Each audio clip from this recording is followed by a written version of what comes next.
नमस्कार, आपण पाहत आहात लोकनाय न्यूज। चंद्रपूर जिल्ह्यातील नागभीड तालुक्यातील तळोधी वन परिक्षेत्रातील प्रसिद्ध 7 बहिणी डोंगर पेरजागड येथे आज एक धक्कादायक घटना घडली आहे।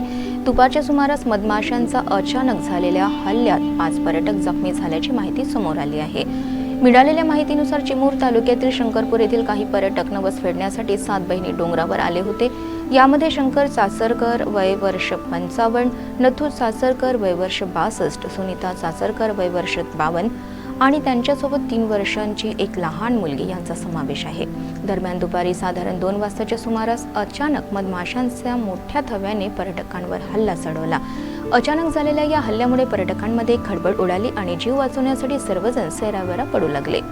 मात्र डोंगरावरील दगडी व कठीण रस्ता असल्यामुळे सुरक्षित ठिकाणी पोहोचणे कठीण झाले आणि यात 5ही जण मधमाशांच्या हल्ल्यात जखमी झाले। घटनेची माहिती मिळताच वन विभागाचे कर्मचारी आणि स्वाप संस्थेचे बचाव पथक तातडीने घटनास्थळी दाखल झाले। वनरक्षक नन्नावरे आणि कागणे तसेच स्वाप संस्थेचे बचाव दल प्रमुख जीवेश सयाम, अध्यक्ष यश कायरकर आणि त्यांच्या सहकाऱ्यांनी जखमींना डोंगरावरून खाली सुरक्षित आणत तातडीने उपचारासाठी रवाना केले।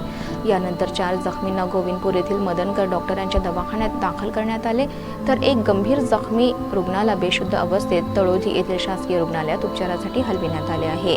दरम्यान 7 बहिणी डोंगर परिसरात मधमाशांच्या हल्ल्याच्या घटना वारंवार घडत असल्याचे स्थानिक नागरिकांचे म्हणणे आहे। तरीही येथे पर्यटकांची मोठी वर्दळ कायम असते, त्यामुळे भविष्यात अशा घटना टाळण्यासाठी वन विभागाने तातडीने प्रतिबंधात्मक उपाययोजना कराव्यात अशी मागणी नागरिकांकडून केली जात आहे। लोकनाय न्यूज उपसंपादक भोजराज नवघडे, नागभीड।